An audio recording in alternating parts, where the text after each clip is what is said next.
Hey everybody, I'm Eboni K. Williams along with Eric Bolling and Kat Timpf, and we are the Fox News Specialists.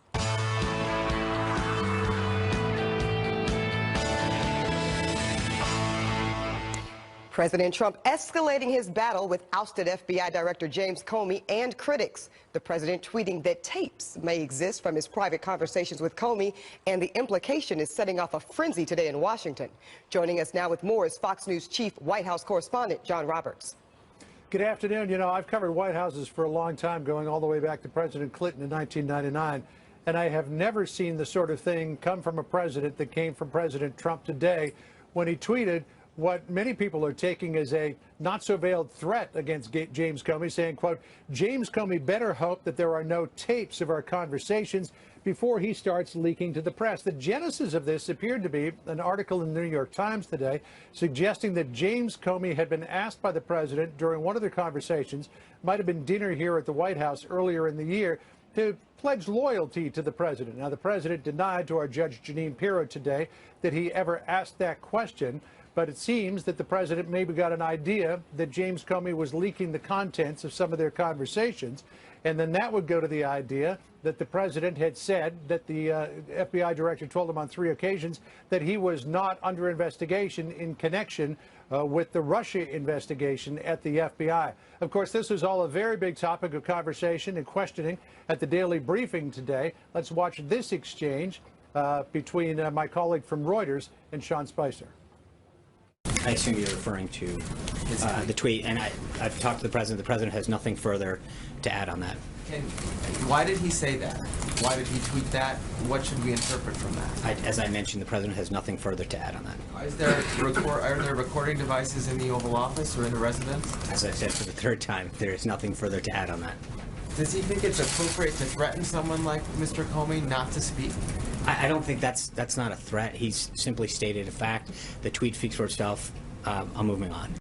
Sean Spicer answering questions from Jeff Mason, who also happens to be the president of the White House Correspondents Association. And Sean Spicer, they're saying he doesn't believe what the president tweeted out this morning amounts to a threat. But it certainly has gotten the attention of a lot of people up on Congress, among them Mark Warner, the senator from Virginia, who's also the ranking member of the Senate Intelligence Committee, who said if there is a White House taping system and if there are tapes of conversations between the president and the now fired FBI director, those should be handed over to the appropriate committee. And I should point out as well that we just learned this afternoon that the former FBI director has declined an invitation to appear in a closed session of the Senate Intelligence Committee on Tuesday. No reason given as to why he's not going to appear. Back to you. Thank you so much, John. President Trump has sat down for an interview with Judge Jeanine, set to air tomorrow night. Judge Pirro did ask the president about the reports that he requested James Comey's loyalty shortly after inauguration. Loyalty to the country, loyalty to the United States is important. You know, I mean, it depends on how you define loyalty. Number one. Number two, I don't know how that got there, because I didn't ask that question. What about the idea that in a tweet you said that there might be tape recordings? Well, that I can't talk about. I won't talk about that. All I want is for Comey to be honest, and I hope he will be, and I'm sure he will be, I hope. Eric, so much here, so much. Was it a threat? Was it a statement of fact? I mean, what's your take? So immediately when he tweeted that this morning, I put it up, I retweeted it and said, hey, look at this. This is very interesting.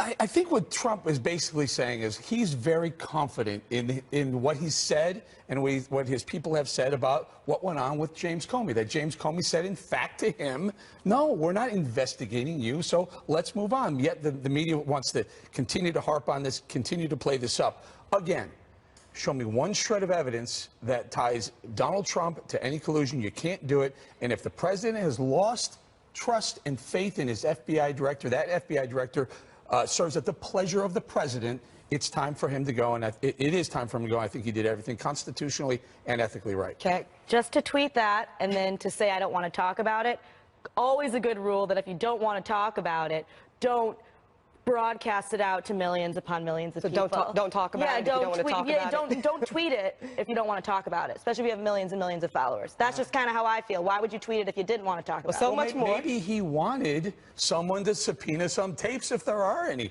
and that would exonerate I feel like that could be everything said in a that he text said. message, though.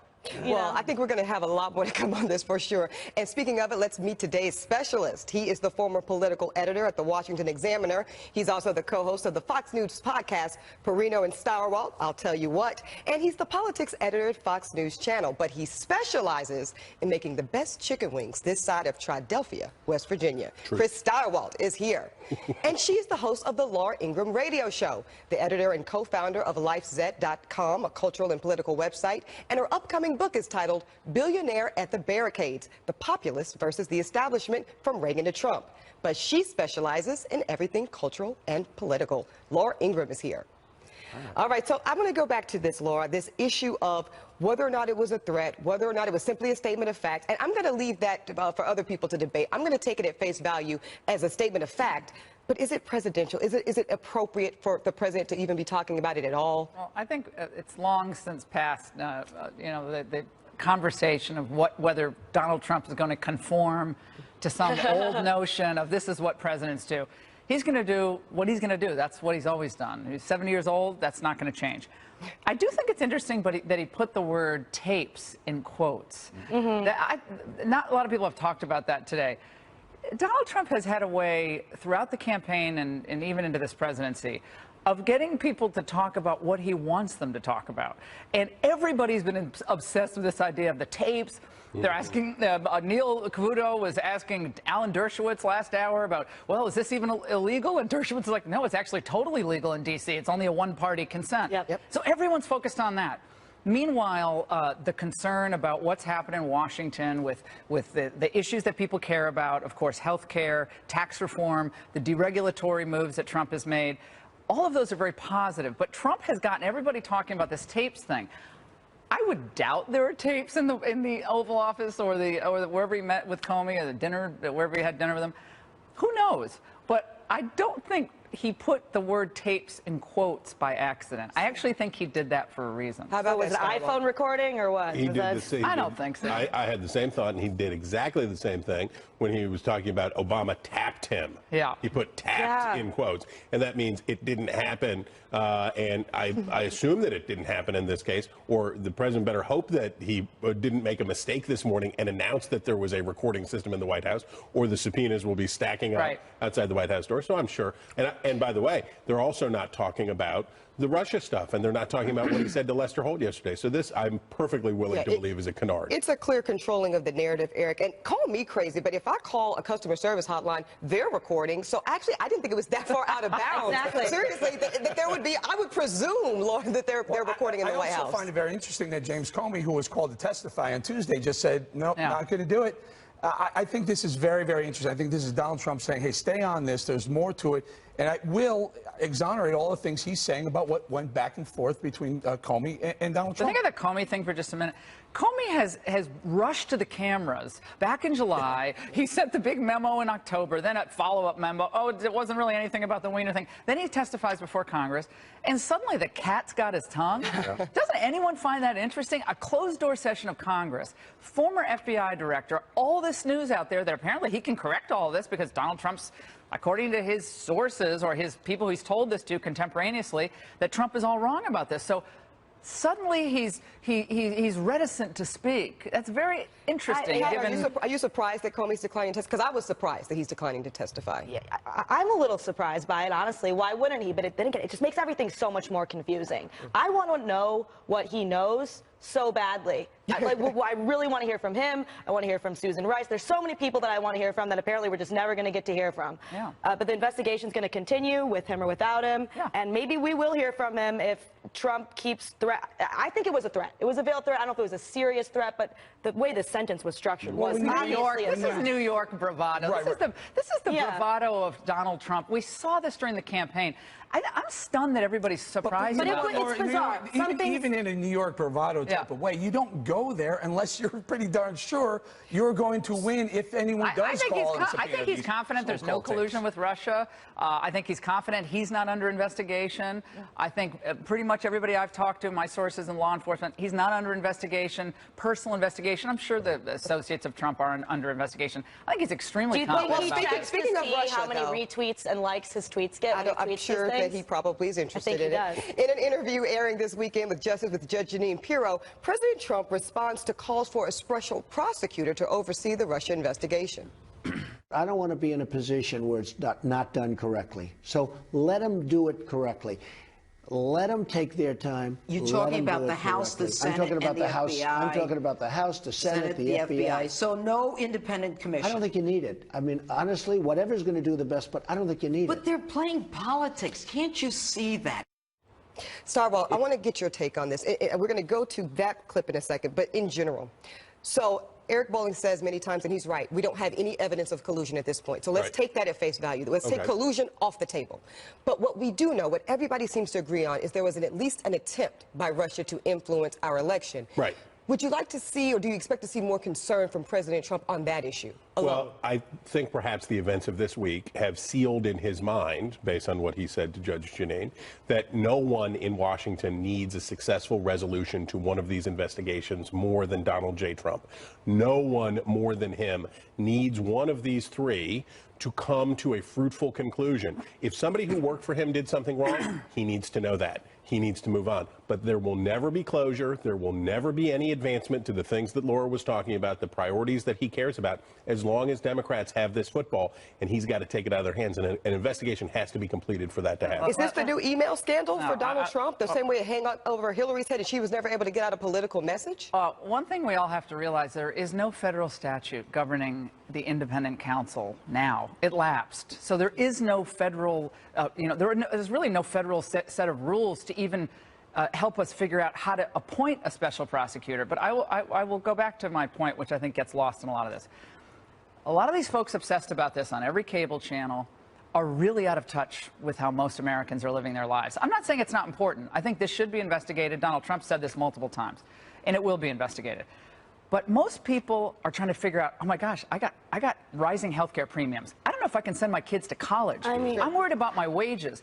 And I know a lot of the never-Trumpers, and Catherine, you're one of them, a lot of the never-Trumpers like, see, we're going to have our see I told you so moment. We're going to get him. We're going to show that he was working with Putin to get the Michigan vote turned out. I think that is so embarrassing for people to hang their hat on this. And if Democrats want to go to the voters in 2018 and try to make the case that they're fit to govern because Donald Trump colluded with the Russians, I think they're going to be sorry. I just want to point out, I'm not a never-Trumper. At one point, I'm never ever said that ever. I'm a libertarian. Yeah, I'm completely politically independent. There's things that he said that I like, things that he said that I don't like. I mean, it's okay. A lot of people don't like Trump. Hey, I take things on an issue-by-issue basis, which is great about being a small L libertarian, not having a. I think with the Russia thing, I think we all should want to know. I think we should wait and see until the people who know things about conducting these investigations and how long they take. Who are those well, the people, Justice Department. Okay, it's well, only been 10 months. It's only been 10 months. I think we wait. We see. We wait and we see. We wait and we see. Catherine, that's exactly what the Democrats want. They want to wait and see all the way to 2020. That's what Americans want. No, they don't. No, they don't. Politically, maybe you're right. I'm going to get you in one second. This is what we talked about yesterday. I think we said, how long? What's your deadline? Are you going to continue to investigate? There is no deadline with the federal government. Politically in 2020. But no, I think you've got not one shred. Chris, let me use a line from Barack Obama. Not one smidgen of evidence has tied Donald Trump to any sort of collusion with the Russians. Politically speaking, one of these investigations has to come to its point of conclusion. One of them has to finish. Absolutely. The FBI is the most likely suspect because the House and the Senate, as Laura points out, have partisan influence. There are partisan interests that are at work that will slow down their work. I think that we've seen good efforts on the part of the Senate for them to try to do a better job and rise above a bit, but it's going to be up to the FBI to finish this work, and that's what Donald Trump said. That's what the president just said. The only people who won't testify are Susan Rice and now Jim Comey. Yeah. You got Carter Page is doing interviews on pretty much every cable. I mean, Paul Manafort, I mean, he was giving quotes to the New York Times just a couple months ago. Pretty much all these people, I think, are willing to tell their story. And we also know General Mike Flynn has been subpoenaed, at least for documents around his, what he knows. I think politically, though, you make a really good point, Laura, which is that if this continues to be the prevailing conversation, right? Ultimately, that probably will not bode well for the Dems, and I've been saying that in order for them, yes, or the country, but just strictly from the political sphere, they have to come up with a compelling message that connects economically with people. And so just that he's really, really bad, and we should be really, really scared of him, it didn't work in November. That's how they lost. Look at what happened with impeachment and the Republicans in 1998. I was around then, and I was covering all of this. Republicans thought, we're going to get, it's like Lucy in the football, we're going to get Clinton now, and guess what? It didn't help Republicans at all. all. No, you got to come up with a real message. It has to have some economic tie-in. Well, President Trump is looking to pull the plug on press briefings after this week's brutal treatment from our mainstream media. But should he follow through on that threat? Please make sure to follow us on social media at SpecialistFNC on both Twitter and Facebook. Stay with us.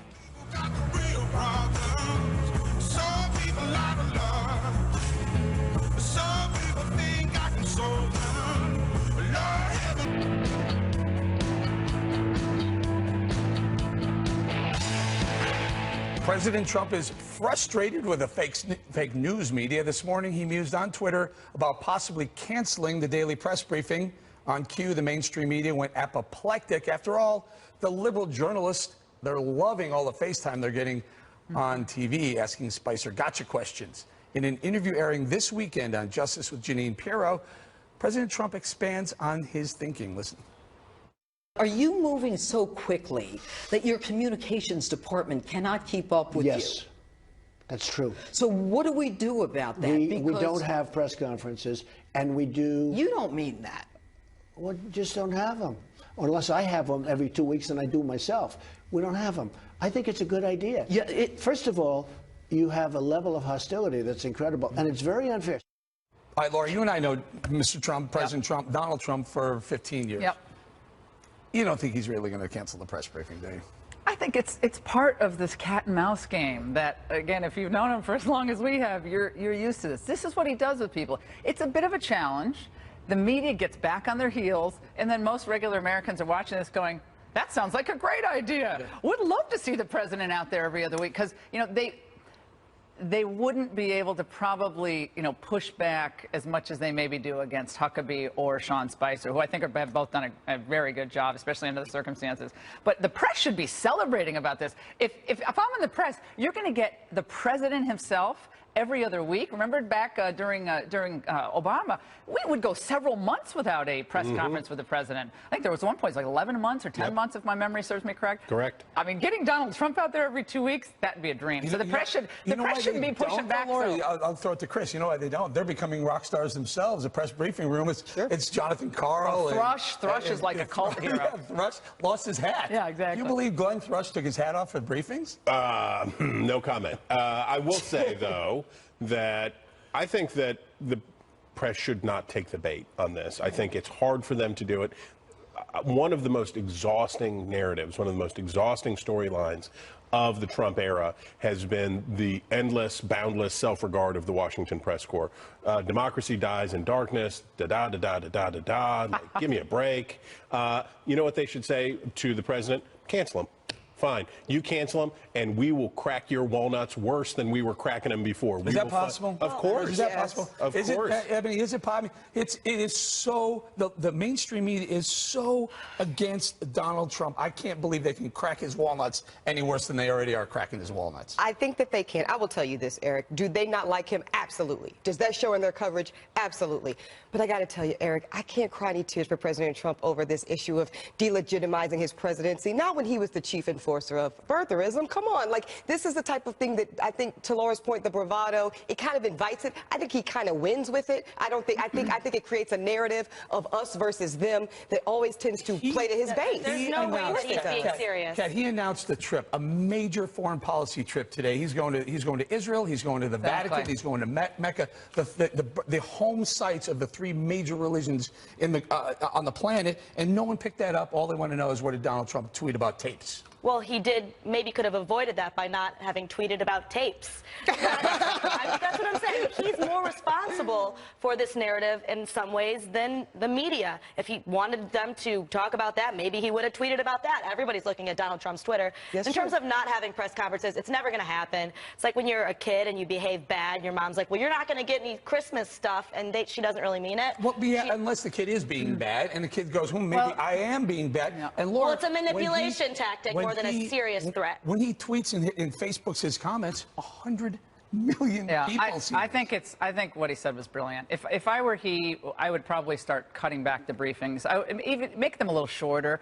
We have some briefings where Spicer will go back to the same person twice. Like, why do we need briefings that are an hour long? Do a 20-minute. You can do a gaggle in the morning as needed. I think a lot of Americans are kind of just like, let's get on with this government. I think they're too long. I agree with that, Laura. They're too long. And guys, the press is less popular than the president. I will tell you that. They're less popular than Congress. I'll tell you this too, Eric. Well, let's not get carried away. I will say that, you know, sometimes delegating, which is essentially what you have to do, it does kind of, it's not the best. You know, like, so if it were me, I like the idea of a press corps and a briefing situation, but I wouldn't be mad if I'm President Trump. No one can articulate it better than he can. Nobody can advocate for his positions. He changes his mind a lot also. There's truth in all that you say. There's truth in all that you say. However, at a certain point, this president will have to start delegating responsibility to trusted individuals inside of his administration and saying, I've got your back. You have my back. I've got your back. This two-way street loyalty is something that he has not figured out yet about being president.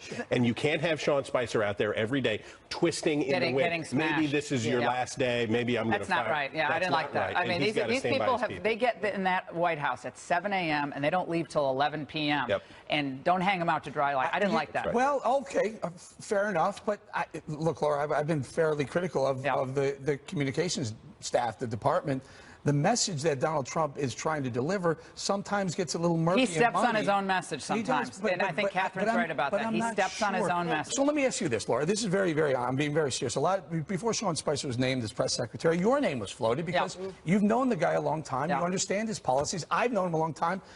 Did he make a mistake by picking someone who came from the establishment wing of the party? I don't think so. I think his instincts, his political instincts, contrary to what a lot of people are saying today because of tape saying, I wouldn't have tweeted that out either, but his instincts have been really strong. I only have seen a couple of other people with the instincts that he's had politically and for the time. One was Reagan, for whom I worked, and the other was Barack Obama. Just political instincts. He's had good instincts. I think he's gotten in trouble, frankly, when he hasn't followed his instincts. And I think on this issue with the press, I think he's doing the right thing. He needs to go to the Middle East next week, and he'll be the first president ever to hit the locales of the 3 major religions in the world. No one's ever done that before. I think you're going to see this narrative change. And if the press wants to stay on the Russian ambassador or collusion, I think they're going to look really silly next week. Next week's going to be a big time. I predict the press looks really silly next week. All right, let's leave it right there. With James Comey out now, has the door blown wide open for reinvestigating Hillary Clinton and her email scandal? When we come back.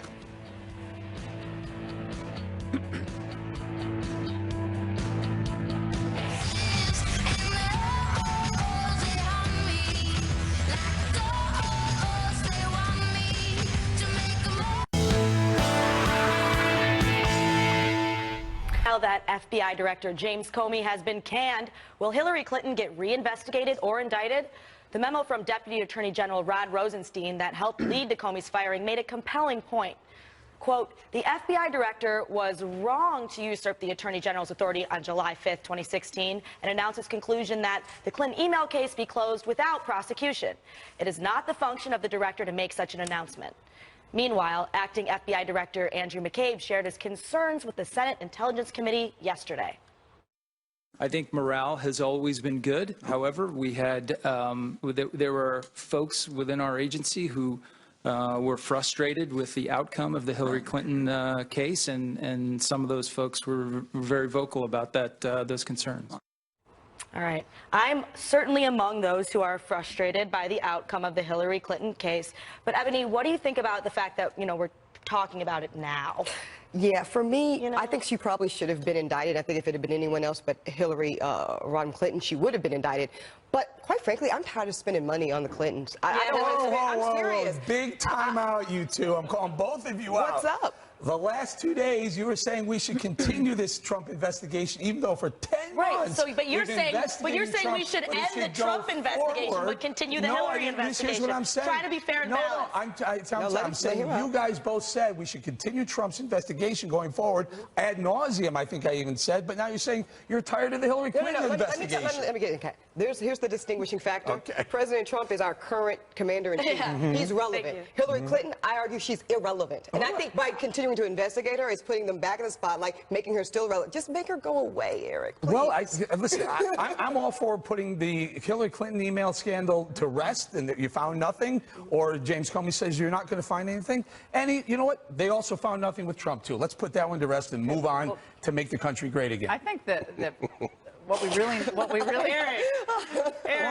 we really need is an American public that believes the rule of law matters again in the United States. And I think everything has become so polarized. Democrats are going to think that an investigation into Hillary, if that happens, which I don't think it will, is going to be Trump getting revenge again, making good on his promise during that October debate. Stirewalt. Exactly. It was like, I'm going to put you in jail. That was one of the great moments. I'm going to put you in jail. Yep. So he's going to make good on that promise. So the Democrats would say it's illegitimate. No matter what they found, no matter what was uncovered, it would be determined to be illegitimate. Especially with all of this going on now. I just don't think that's... I will say I'm not saying there's not grounds, by the way. I'm saying it probably isn't where we're going to go. When you talk to people in the intelligence and law enforcement communities, as you all have, it was heartbreaking for them, regardless of their partisan leanings, that no one paid a price in this case. I agree with you. I think it's unlikely that this will be reopened or that there'll be reconsideration. But if they were to say Huma Abedin or somebody in this universe who so grossly or blatantly mishandled these things, it would be a huge shot in the arm because these people want consequences for the mishandling of state secrets. It bothers me that there were no consequences for any of these people, but it's just in terms of optics, handling it now, I feel like that's a problem for Trump. They really do. They really do. They're like that kid in school who can do whatever they want because their mom is a lunch lady. Can we disbar her like we disbarred? They're Illuminati, Laura. There is one more thing. We do have evidence, factual evidence, that Hillary Clinton mishandled her email server. Right. There is absolutely no evidence that Donald Trump did anything, any collusion with Russia. Not yet. All right. We got another move by the Trump administration that will for sure infuriate liberals. Jeff Sessions ordering a major escalation in the targeting of drug criminals. Don't go away.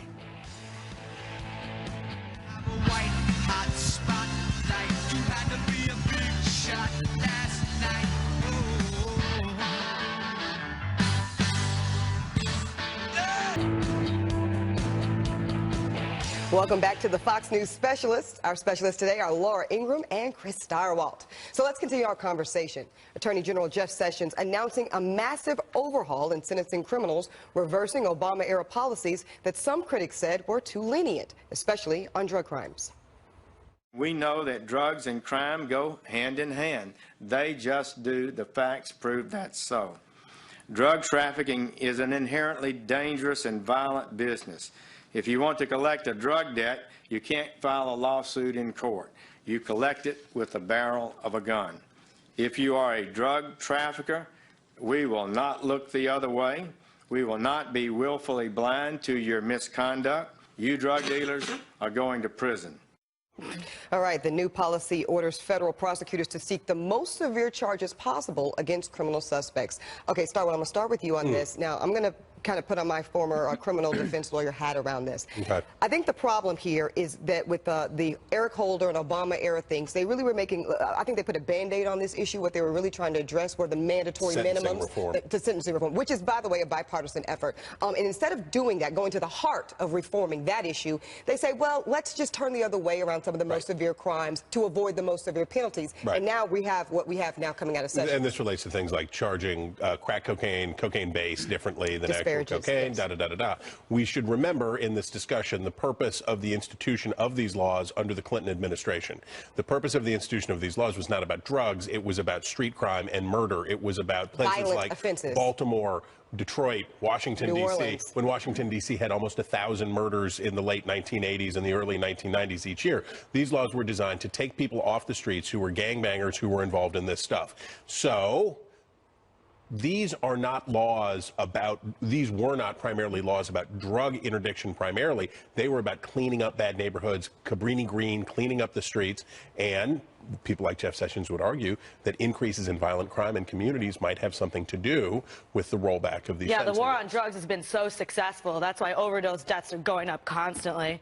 This is so ridiculous. He withdrew part of Eric Holder's Smart on Crime initiative, which encouraged people to focus on serious crimes and reduce the amount of people that are going to prison for nonviolent crimes. Why was that a bad thing? Who's thinking that it's a bad thing that we don't have tons and tons of people incarcerated for ridiculous amounts of time because of a nonviolent crime. Well, And if people, it's more expensive, and it doesn't do anybody any good. I don't see the justification for it other than some sort of ideological thing of bad people do drugs, which, by the way, Jeff Sessions has said. He said good people don't smoke marijuana. Oftentimes, annoying people smoke marijuana, but saying that good people don't smoke marijuana, that says everything that needs to be said about his position on this issue.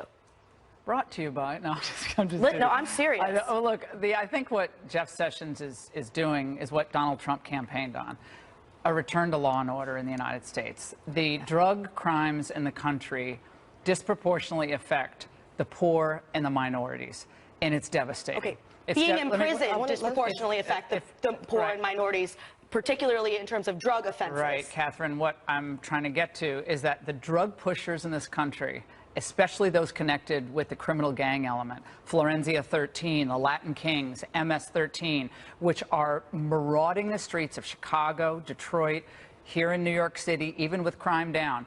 This has been devastating. It's been devastating to the poorest communities.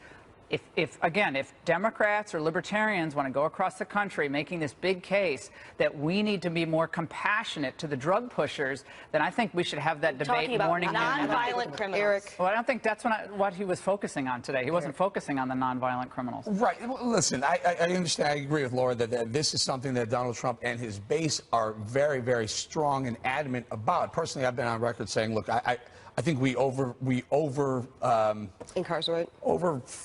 the war on drugs when it's in my opinion, I don't think it's a winnable war. I think the smarter avenue is to get tougher on immigration, get tougher on MS-13 coming across the border, get tougher on drug people, mules bringing drugs across the border. And the war on drugs, and they won't want to come over anyway. Well, I mean, listen, look, if you're tied to a drug crime and a violent crime, then you go away. More kids are smoking pot in Colorado today. By the way, do we all think that's a good thing? My son is in Colorado right now, Laura. Do we all think that's a good thing? Yay, more kids are smoking pot. So should we throw them all in prison? But we should. No, I don't think we should give it the imprimatur of legitimacy. Once you do that, kids think it's not a big deal. Mom and dad smoking on the weekend, no big deal. Why can't I? If that's what we think is going to get our country going down the right road, then we should all just say it. Forget about the schizophrenia it increases the chances of getting. Forget about all the psychosis. What's America's #1 drug problem today? Opioids. Prescription drugs. They're not coming over the border. They're coming from inside the United States. Well, no. They are. They're coming over the border, Chris. A lot of the heroin is coming from Mexico now, not from Korea. Korea is a major supplier of opioids. I'm talking about opioid prescription drugs that are ravaging this country. That this addiction. This is the problem. You can't say they're not coming across the border. They're making them. They're synthetic manufacture. I understand. What I'm saying is, we have a problem in broken communities, broken cultures, broken spaces where people are not binding together to take care of each other. There is no governmental solution that is going to deal with this in the same way that strong communities, strong families, and strong neighborhoods will. You can also put those guys in jail, the drug pushers. Put them in jail. But Laura, I don't think anybody. What defines a drug pusher? Someone who sells illegal narcotics. In this moment, though, Laura, I don't think most people think that drug offenders need to just be celebrated, right? But what I'm talking about is when we talk about specifically what Jeff Sessions is talking about today, this is a mandatory minimum issue. Now, as an attorney, my issue is this. I have a problem with mandatory minimums, though, because it takes discretion out of our trusted judges and prosecutors. Why do we have a system if we don't trust them? You may be right about mandatory minimums. Listen, I think we need reform in that area, absolutely. But you can draw a distinction between a dealer, a distributor, and a user. And the judge can do that. And the judge can do that themselves. Why a mandatory minimum? Maybe someone has no priors, they have a great life, but they just had like a certain number of pills. They had this number, and they had like were one over this for a certain sentence. That is not what Sessions was addressing today. I don't think that he was addressing a change in culture, focusing on incarceration of people for doing drugs, which is very negative and ineffective. I think the culture that was encouraged under the Obama administration was one of more placidity toward the drug culture. There's no doubt about it, and it's a new game now. And I guess we're going to see how that works with Trump. Maybe it'll be an ultimate failure. It could be a complete failure, in which case you'll be proven right. But I think most people think it's a little out of hand. Most Americans support legal marijuana. What we know is that we need a lot of criminal justice reform in this country. Now, not even liberals are safe from their fellow liberals anymore, while comedian Amy Schumer is facing huge backlash from the left over her new comedy. Right after this.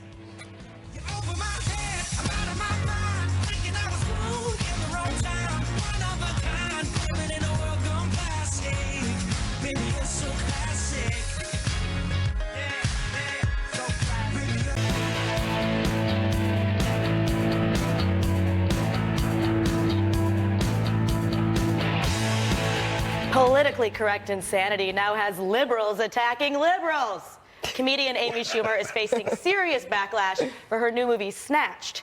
Schumer and co-star Goldie Hawn go on an exotic vacation to South America, get held captive, and need to escape the bad guys. The New York Times is going after the film, stating that it's racist because there are, quote, dark-skinned thugs with funny accents who are, spoiler alert, eventually killed by Schumer and Hawn to bring comedy to the audience. I will get us out of here. I need you to believe in me. Mom, come on! Do you think maybe that guy's okay? I saw his brains. Why can't you just make me feel better? I think the New York Times is right on point. You know, people are clearly going to get all of their social and political views from this movie. Definitely going to take it seriously. No, obviously I'm kidding. It's a comedy. On the right, we say this all the time. Hey, come on, give us a break. There's no racism, there's no xenophobia involved whatsoever here. Could it have happened to a better person than Amy Schumer? I actually read today that her brother screened it with her and her mom, I guess, this film, which I haven't seen. And I guess there's a nip slip or something. She shows her breasts. And her brother said, I think he couldn't eat for a week or something. He's totally With your disgusted. mom. Show that to your mom. I mean, that's more. I think it's more offensive that it's aggressively unfunny. And Goldie Hawn, whom I adore, somehow got linked up with Schumer. Speaking of Goldie Hawn, Laura, I would like to say optically, I think she looks incredible. And she's a woman of a particular age, and she looks like her. amazing. I always have. Since the Laughing days. That's what I'm focused on. What's important in life, and that's how good Goldie Hawn looks. Has anybody ever seen The Party with Peter Sellers? No. Okay, hilarious. One of the funniest movies ever made in history, in which Peter Sellers wears dark skin, what do we call blackface, to play an Indian guy. Couldn't do that today. Oh, you couldn't do that. Let's hope not. And the whole funniest scene in the movie is when his dialect is ununderstandable, and it's this huge riotous laughter. If you think about how far in 50 years you go from a point where that is a box office movie to this, which is probably thought of PC as it's being made, to now it's like, in the end, we found that you were insensitive. In the end, your sensitivity score is only a 4. This is why the only comedy that now we seem to have is political comedy, which by its very definition is it doesn't bring the country together. It's divisive. Humor, most people can laugh at all humor. Humor that's really good, doesn't matter if you're Democrat or Republican, situational, observational, generational.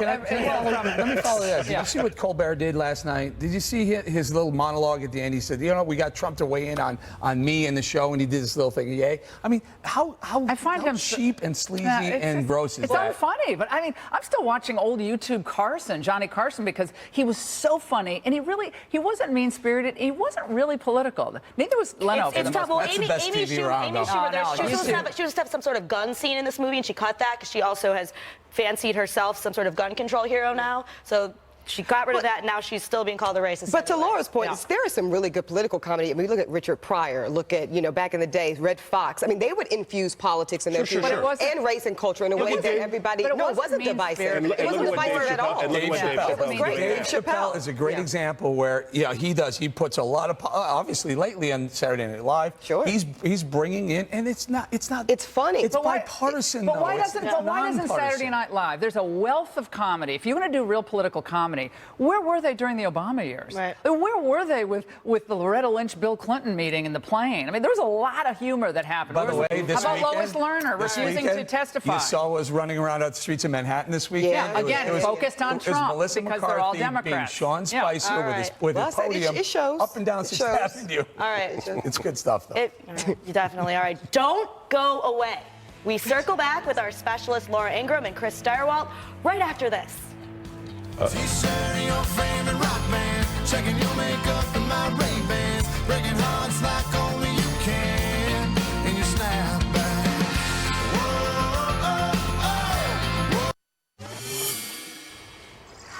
All right, time to circle back. I'll kick it off. Laura, you, if I'm not mistaken, used to work at the Supreme Court, yes, no? I was a law clerk for Justice Thomas. Okay, now there's rumors that I think Grassley said there's going to be a vacancy coming up soon. Thoughts? If I had to bet, I would bet that there would be a vacancy this summer. It'd be usually at the end of the term, which ends at June 21st, something like that. And most likely, if I had to guess, it would be Justice Anthony M. Kennedy. Yeah, that's and his law clerk, former law clerk, Neil Gorsuch, is now a justice. It's weird to think of former clerks and justices on the court together. He's been there a long, long time, and I don't know. I have a sense he's ready to move on, but who knows? Everyone speculates, and oftentimes they're wrong. All right, Eb. All right, I got a question for Stirewalt. We were talking about this in the green room. These cufflinks, I wish I could give you some cufflink cam. These are jade, you guys. They're a family heirloom, and apparently there's a lot more where that came from. Tell us about your favorite, most ornate pair. Well, these were Newman Claude Stirewalts, born in Timothy, Illinois. I love you. A long time ago, and back in the 30s, ornate, gaudy jewelry was in, and I'm not much of an ornate or gaudy guy. Yeah, but right. after my after my father died, we were going through all of his stuff, and there was this cache, these tremendous cufflinks, these big honking things that no one would have worn in the pared down 80s and 90s. But I really like these suckers. And NC Stirewalt deserves a little something extra. You're slaying in them. Let's get Kat in there. What should I have for dinner tonight, Chris? What should you What should I have for dinner? Chicken wings. Chicken wings? What do you think? You're skinny. Get some carbs in you, girl. Wait, why do you say you're the best chicken wings this side of where? Triadelphia, West Virginia, because it's the truth. Because I didn't come here to lie. I came here to tell you the truth, and they are the best chicken wings. So West Virginia is just a little bit south of here, I think, on the homemade pasta. South? Always good on a Friday night. Cold in New York. Cold and rainy. Homemade pasta. There you go. Leave it right there. Thank you to our Fox News specialists today, Laura Ingraham and Chris Stirewalt. And we thank all of you for watching. It's been a great week. Make sure to follow us on social media at Specialist FNC on both Twitter and Facebook. Remember, 5 o'clock will never be the same. Special report coming up now.